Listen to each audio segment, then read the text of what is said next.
Hello Podcats, Geoff Gascoigne here. Today I'm in Watford to see a very old friend of mine, a fellow Blue Flame from the Georgie Fame band, a fantastic vibraphone player and a great bloke. His name's Anthony Kerr. I've known Anthony for many, many years. We've played together in lots of different situations. So we're going to have a little chat all about his love for the vibraphone, how he got started, where he is now, and loads of other things. So I hope you enjoy it.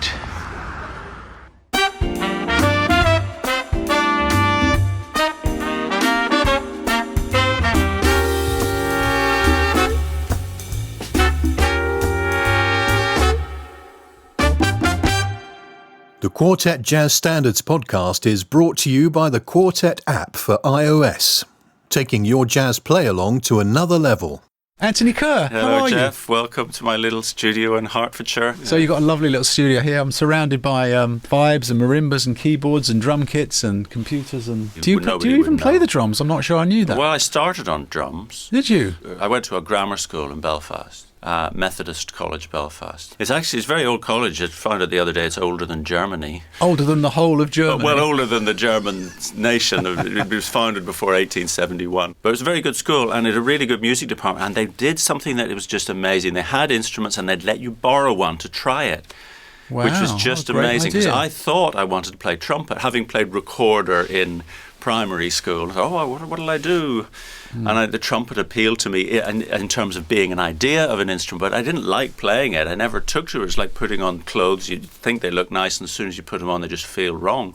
And I just didn't like the feel of the trumpet on my mouth or anything like this. But because the school had lent me a trumpet rather than my parents having to buy me a trumpet, it was no big deal for me to say, right, no, let's do drums and percussion instead of that. So then I did timpani and drum kit. Right. But even then, that wasn't the perfect fit for me. It was only when I was at the Belfast School of Music, there was a vibraphone there. And as soon as I picked up the mallets and played it, I thought that was like putting on clothes that instantly do fit you. You just go, oh yeah, I'm going to buy this one. So it's just a great fit. From I was playing around on piano, I really loved chords. I would explore chords. My dad had one of those open-up piano stools with books and music in it. And there was one book that explained chords. You know, it had sixth chords and dominant sevenths and minor sevenths. And I was sort of working these out and working out some of the tunes that I was playing with my brother and a friend at school. We had a little band that played for dances and dinner dances and things, and that's where I learned standards. Right. So I was there playing away on the drums, but I was much more intrigued by the harmony than by anything else, and so I'd work out these tunes at home. So what age were you when you discovered the vibraphone then? Oh, not till 16. Yeah, you know, the thing about mallet instruments is that they don't make small ones for children as much as I was just about to say. Yeah. I mean, a 6-year-old would. Well, a 6-year-old, because you want the notes to be sort of at waist height. Yeah, and waist height changes through life, doesn't it? So. And was it jazz from the beginning with you? Yeah, that's really where my interest lied most at the beginning. The two things that really captured my imagination, one was jazz standards, having played them at these dinner dances and so on. I loved the tunes. You know, All of Me, All the Things You Are, Autumn Leaves, all these sort of tunes that I was getting my ears around. All of the ones that are in Quartet Volume 1. All the ones that are in Quartet Volume 1, and they are the ones that are and absolutely appropriately used in jazz education, because they've got lots of 2-5-1s, and and they're the ones that people love to hear as well. We'll talk about that in a minute, but carry on. So jazz standards and Bach. I always love Bach. Yeah. I think particularly if you're playing improvised music, there is a temptation and a slight danger that you always play within yourself. There's a huge gain to be had from notes on a page that say you must play these notes or you're not playing the piece. Because with improvisation, it's not like that. You can do what you want, and you can make a case for everything that you want. And there's a danger that you don't extend yourself or grow. But something like that, like Bach partitas and so on, it's very demanding. It's very exposed, and one note that isn't quite right, it's going to really, really be heard and noticed. People know them as well. So there's tremendous benefit from the discipline of learning, memorizing those and working on those. And still, every single day I want to play something from Bach. I think it really balances improvising and jazz playing. It really does. I was about to say that. So getting back to when you started, when did you come to London, and when did you... I came to London in 1988. I'd spent almost 2 years in New York before that. I went to the new school, but only for I didn't graduate. I only went, and I didn't intend to graduate really, because from my thinking, New York was the school. And the way I was going to get better was by playing with people who were better than me and by listening to the great players in the flesh. So who did you get to play with in New York then? Oh, Larry Goldings. He was at the new school at the time. Leon Parker. He was very minimalist. I don't know what he's doing these days. He's the guy without the hi-hat, right? Yeah, he'll do a gig on a cymbal.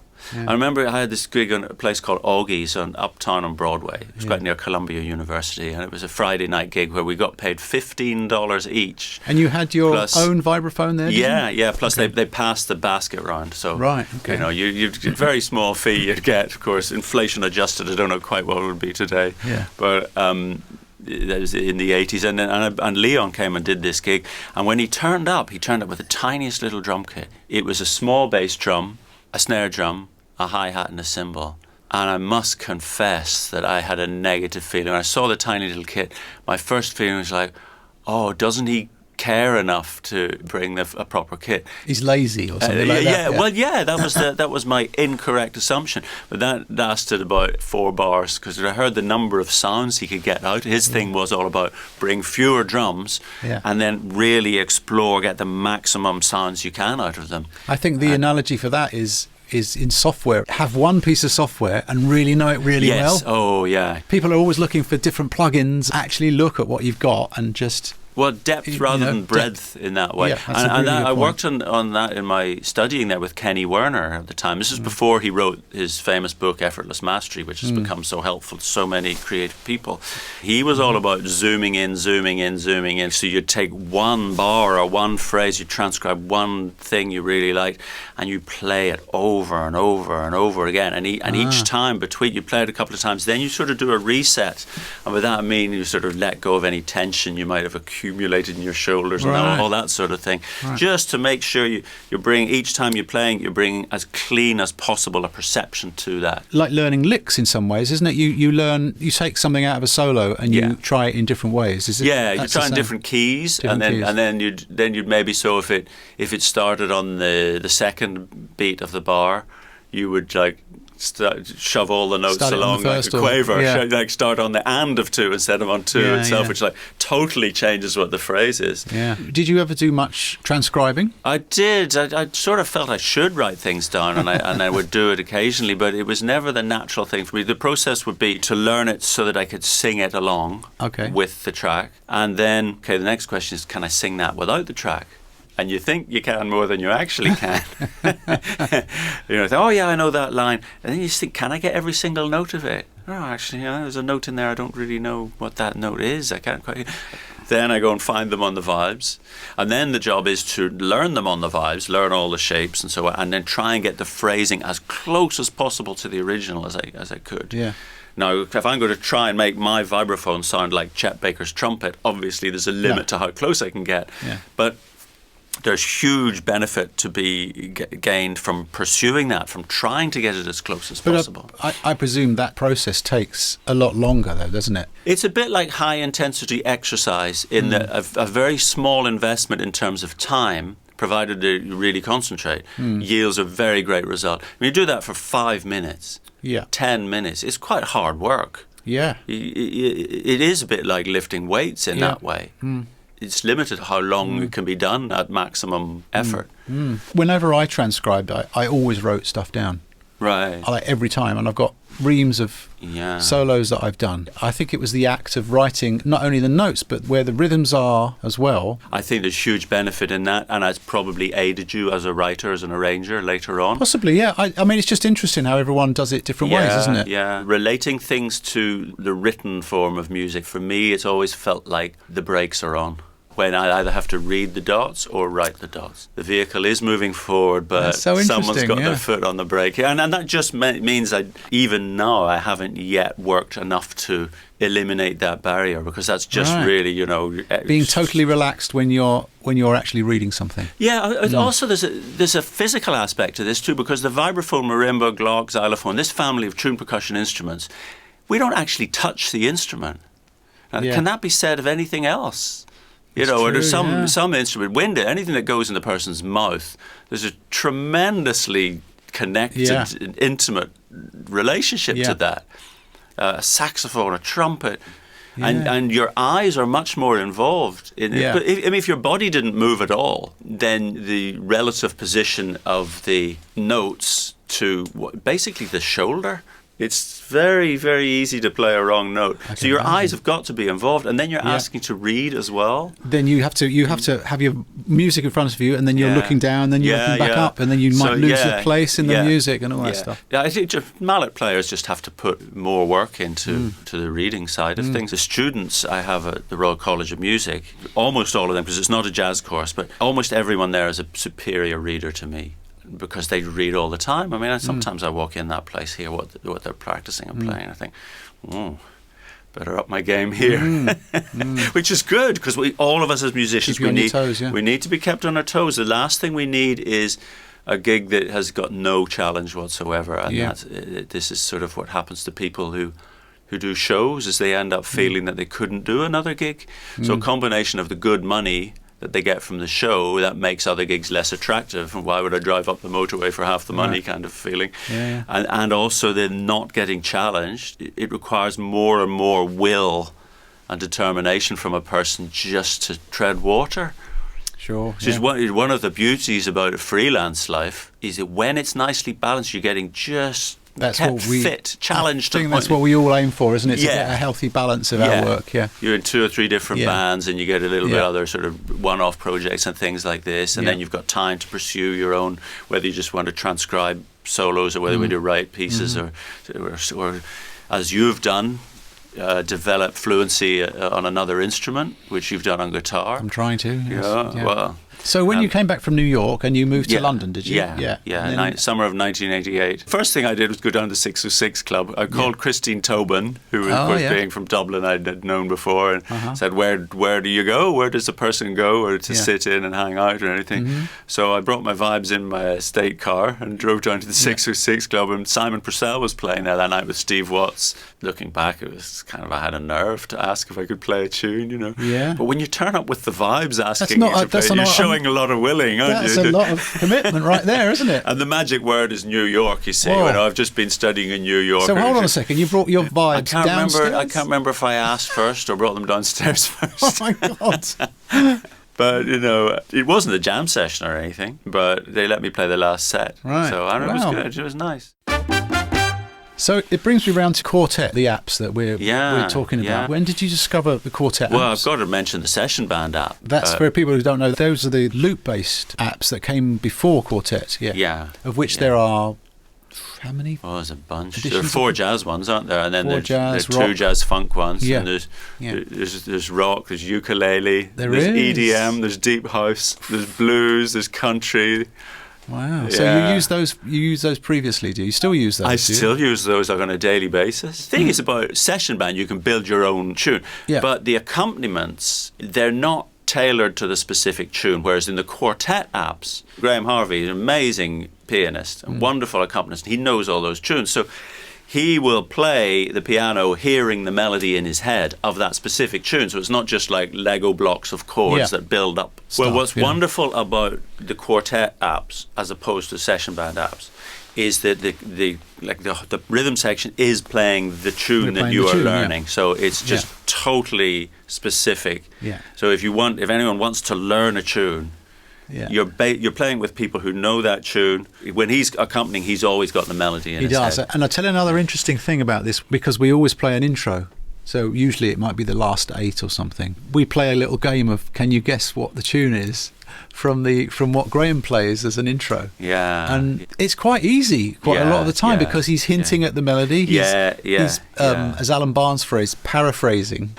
Which I love that term, paraphrasing. Well, I mean, he's done so many gigs of accompanying people. I mean, he's here, he knows the tunes. So he's setting it up for the soloist, isn't he? I recommend it to all the students. They all love it as well, as much as possible. So I asked you to pick a standard from the 500. And what did you pick? Well, I must admit, I picked one beginning with the letter B because I didn't get down the full list. I thought the first one that grabs my attention, and I picked Bolivia by Cedar Walton. And what is it about that tune that you like particularly? Well, you know, it's a 50-50 tune. It's a tune of two halves. It's got a modal half. The first half, which is over a G7, is very like playing impressions, or the A section of impressions. But it's not like playing impressions because it's got the second half, which is lots of 2/5 chords, lots of key changes, harmony, just weave. And I love both things. I love that when you're playing modally, but the fact that the chord isn't changing means that you can go further and further out from it. And then when it gets into the part that the chords are weaving through harmony in that couple of bars in each key type of way, then you're into the sort of slalom of carving a really nice path through those chords. So which do you prefer of those two? It's techniques? a balance of the things. It's like asking, do you prefer breathing in or breathing out, you know? But do you find it easier to play on one chord, or do you find it easier to play on changes? They're both easy if the practice has been sufficient to create that ease of familiarity, right? Yeah. So there's really no such thing as a difficult key on the vibraphone. If there is, it's the key of C, because that's the most difficult major scale by far. You ask any mallet player. Is it? What is that? About 100%. Because with the other ones, your mallets are the fact you've got to reach further away for the black notes. For the black notes, let's call them, the sharps and flats. Yeah. You're drawing circles as you move up. You've got these nice circular shapes. Ah, okay. Whereas when you're playing the scale of C, it's all the white notes of the piano, the notes that are really close to you. Right. And the mallets are sort of getting in each other's way, and of course. there's none of these nice circles, because you got to move your body up and down the vibraphone as well. Wow. This is one of the. It's the physicalities of actually playing the instrument, isn't it? Yeah. Again, if a person's balance isn't very good for whatever reason, probably because their feet are too close together, that's going to create a balance challenge once you get up the top end. Right. And, they probably won't fall over in a spectacular manner, but they probably will play a wrong note. Well, I mean, any instrument has got all sorts of challenges to it. Yeah. It's just, they're different.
That was great. Oh, thank you, Geoff. There's so much you can do with a tune like that. I mean, there's that's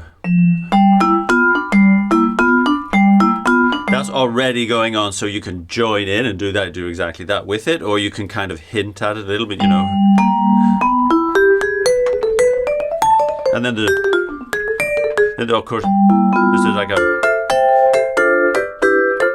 that sort of thing as well. But the piano's there, you know. Generally, when I practice these on my own, I'd go without the piano. Right. After saying all those lovely things about Graham, because it is beautiful. And if I'm learning a tune, I will use the Quartet app with the piano. Yeah. Absolutely. Because I'm at that point, I'm wiring the melody and the whole thing. Do you want to try it without the piano? I'd love to. Yeah, I'd love to. Yeah, because I'm going to put more chords in. The vibraphone, sometimes you're playing in a very linear way. All right. Like the Milt Jackson idea. Two mallets will do. You know, two mallets is absolutely fine for that.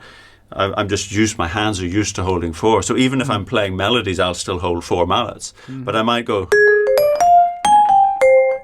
be doing things Just like two- that, that's just two mallets, yeah. as if I were a horn and never playing two notes at once. But other times it's, you're using it like a small piano, Yeah. in there, sort of more in the Gary Burton Is that way. difficult to play with four mallets? Because I'm watching you holding. Well, they're kind of splayed out in sort of letter V's, aren't they? Well, it's So- difficult at first because your hands aren't used to it. You're asking it Yeah. to do, but you have to practice all sorts of things. I'll always do. That's with just the right hand. Yeah, And you're tilting your hand sort of. yeah, you from left rotate. to right, You rotate. yeah. But this would be much better done visually because I could point the mallet right Yeah. at the camera, and if I Yeah. pointed the mallet right at the camera, you'd see a straight line from the mallet head up the shaft of the mallet, right up my forearm, right up to my shoulder, and then the other one rotates around that as if it like an axle on a car. So there's a lot of kind of, when you first pick up four mallets, the hardest thing is to control the ones that aren't playing the notes because they're just flopping around, hitting things all over the place. But as with any skill, you just give it the time it requires. So you always hold four. You never just play with two, do you? Pretty much. I always hold Yeah. four. Pretty much. Right. I'm going to get the version up without the piano. Okay. Here we go.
That was amazing. Yeah. I love the way you built that solo then, with the chords and it just had a lot of shape to it. How did you feel? This is it. I love playing without piano for that reason. I mean, I always miss the piano at certain moments in the solo when I'm going into lines, especially up the top of the instrument. So often I think, I'd love a nice chord just about now.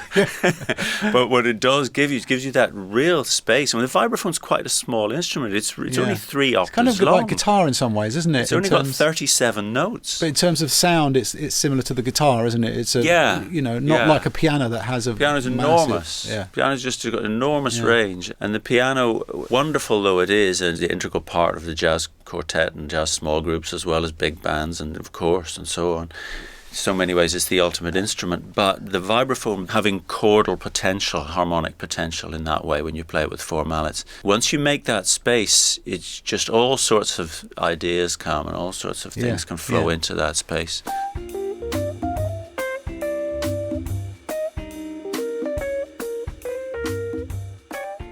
All right, so I've got a few questions for you just to finish off. The first one is, do you have a favourite album? No.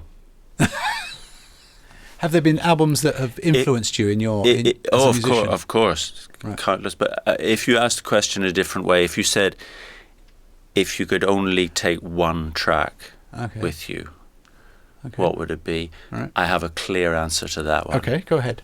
And it would be John Coltrane playing Transition. What But is if it you about said that? I could take maybe, half a dozen tracks to, there'd definitely be piano trio in there, Brad, Meldau, Bill Evans, Oscar Peterson's stuff with Ed Thigpen and Ray Brown would be in there among the top 9 tracks as well, as would a bit of Shirley Horn and some Bobby McFerrin.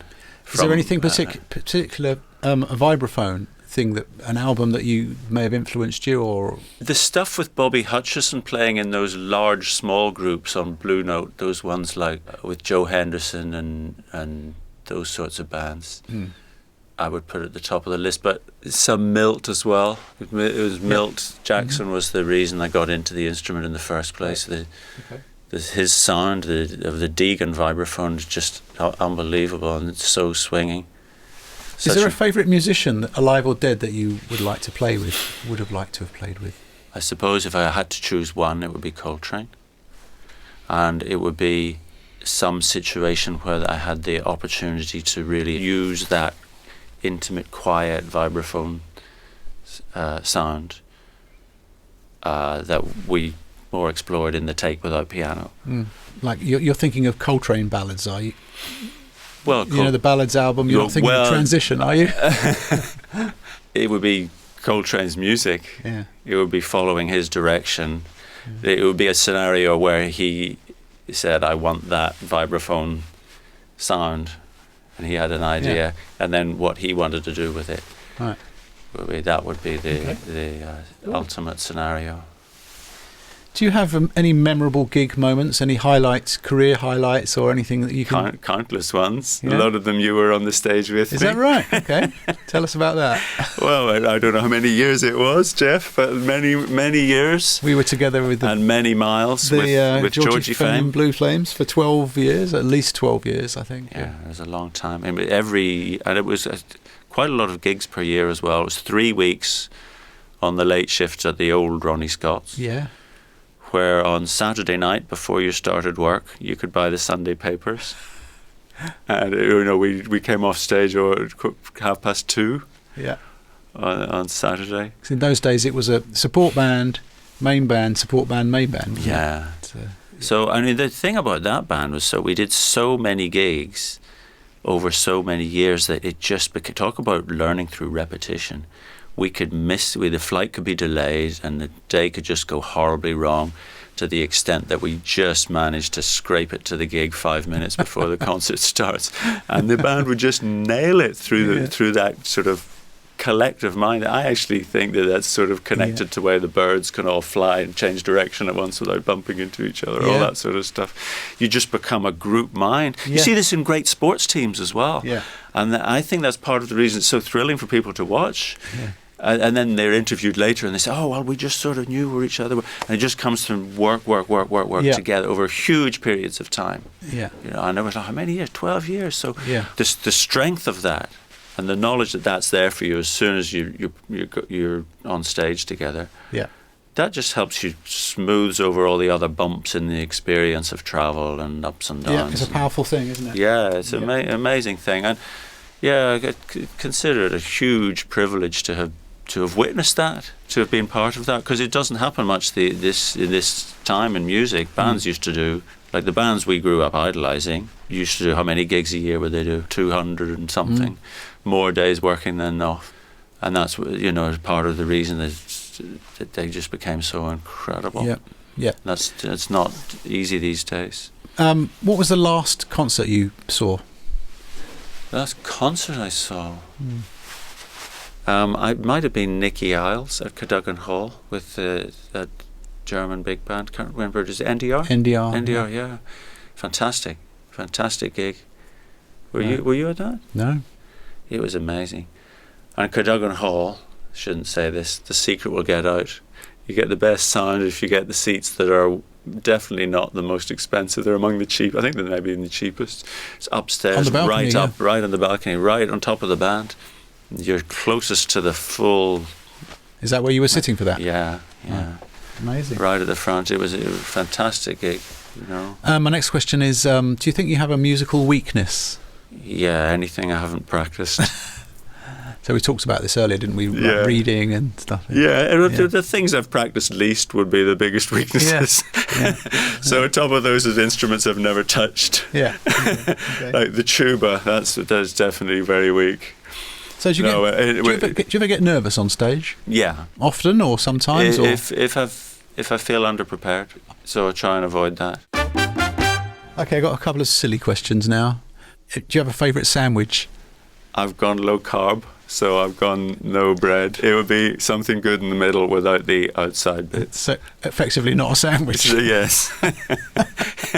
You have to kind of redraw the definition. Okay. Yeah, no, I changed my diet out of fear of COVID, Yeah. and I got some health benefits, and I'm sort of gone a bit obsessively health habity now. That's a good answer. That's a great answer.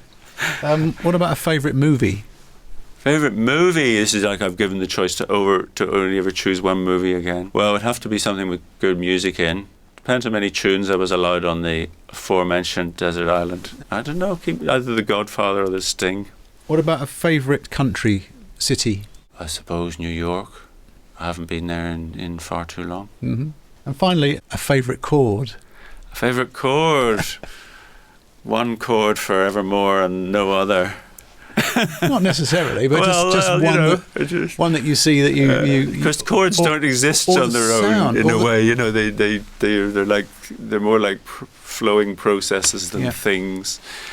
So I mean, if you're composing, I mean, we haven't talked about composing, but maybe we will. But a good starting place would be a minor seventh. A minor seven. Yeah. Yeah. Cool. Well, there we go. I think that's been fun. I hope you enjoyed it. And it's been amazing, and definitely enjoy these apps. Thank you. Really And thanks so much for your time today. My pleasure. And great playing. See you for another play very soon. I hope so. Look forward to it, Geoff. All right. Thank you for making it to the end of another podcast. Please subscribe if you want to hear more of them as they land. The Quartet Jazz Standards podcast is a UK music apps production. Quartet for iOS, taking your jazz play along to another level. Search for Quartet on the App Store or find out more at quartetapp.com.